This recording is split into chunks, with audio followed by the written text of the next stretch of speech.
Hi friends, welcome back to my channel. இன்றைக்கி நம்ம பார்க்க போகிறது பச்சைப்பயிறு கீரைக்கடையல். இந்த ரெசிபியை காரக்குழம்பு டேஸ்ட்டில் எப்படி செய்யலாம் அப்படிங்கிறத தான் நம்ம பார்க்க போகிறோம். அதுக்கு பச்சைப்பயிறு 1 கப் எடுத்து வச்சுருக்கேன். அதில் மூழ்கிற அளவுக்கு தண்ணி ஊற்றி ஒரு 10 to 15 மினிட்ஸ் ஊற வச்சுருங்க. இல்லை அப்படின்னா லைட்டாக வறுத்து கூட எடுத்துக்கலாம். இப்போ 15 மினிட்ஸ் ஆயிடுச்சு. பருப்பு நமக்கு நல்லா ஊறி வந்திருக்கு. அதை வாஷ் பண்ணிவிட்டு குக்கரில் சேர்த்துக்கலாம். கூடவே மஞ்சள் தூள் 1/2 டேபிள் ஸ்பூன், பெரிய சைஸ் தக்காளி 3 சேர்த்துருக்கேன். இது மூழ்கிற அளவுக்கு தண்ணி சேர்த்து 3-4 விசில் விட்டு எடுத்து வச்சுக்கலாம். அதுக்கு நடுவில் தேவையான பொருளெல்லாம் நம்ம ரெடி பண்ணி வச்சுக்கலாம். பருப்பில் போடுற எந்த கீரையாக இருந்தாலும் பரவாயில்ல, உங்களுக்கு வேணுங்கிற அளவுக்கு எடுத்துக்குங்க. கூடவே வெங்காயம், ஜீரகம், கடுகு, கருவேப்பிலை, பச்சை மிளகா இல்லைன்னா வரமிளகா, பூண்டு எடுத்து வச்சுருக்கேன்.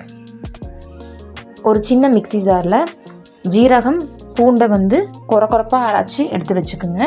இப்போ பாருங்கள், 3-4 விசில் விட்டு எடுத்தாச்சு. பருப்பு நல்லா வெந்து வந்துருச்சு. அது கூட நம்ம எடுத்து வச்சுருக்க கீரையை சேர்த்துக்கலாம். லைட்டாக ஒரு சின்ன தாளிப்பு கொடுத்துக்கலாம்.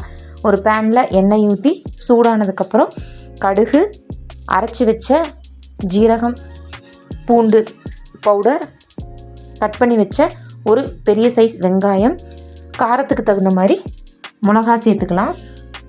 கருவேப்பிலையும் சேர்த்துக்கலாம்.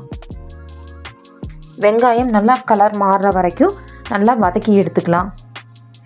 இது கூடவே கறி மசால் தூள் கொஞ்சம் இந்த பருப்பில் சேர்த்து விசில் விட்டுக்குங்க. இல்லைன்னா இந்த தாளிப்பு போடும்போது நீங்கள் அந்த பவுடரை சேர்த்து தாளிச்சுக்கலாம். நம்ம தாளிப்பை குழம்புல சேர்த்துக்கலாம். சேர்த்துட்டு நல்லா மிக்ஸ் பண்ணி விடுங்க. தேவையான அளவு உப்பு சேர்த்துக்குங்க. நல்லா மிக்ஸ் பண்ணி விட்டுட்டு லிட் போட்டு குக்கரை மூடி ரிட்டன் 3 to 4 விசில் விட்டு எடுத்துக்கலாம். இந்த குழம்பு சிம்பிளாக இருக்கிற மாதிரி தான் இருக்கும். ஆனால் உண்மையாக காரக்குழம்பு டேஸ்ட்டில் சூப்பராக இருக்கும். குழந்தைங்க பொதுவாக கீரை சாப்பிட மாட்டாங்க. அந்த மாதிரி இருக்கும்போது இந்த மாதிரி பருப்பில் போட்டு கொடுத்தீங்க அப்படின்னா சாப்பிட்டுக்குவாங்க. பாருங்கள், நல்லா பருப்பு கீரை வெந்து வந்திருக்கு. பருப்பு மத்தில் நல்லா கடைஞ்சி விட்டுக்குங்க. இந்த ரெசிபி உங்களுக்கு பிடிச்சிருந்தது அப்படின்னா இந்த சேனலுக்கு லைக் பண்ணுங்கள், உங்கள் ஃப்ரெண்ட்ஸ் அண்ட் ஃபேமிலிக்கு ஷேர் பண்ணுங்கள், கூடவே சப்ஸ்கிரைப் பண்ணுங்கள்.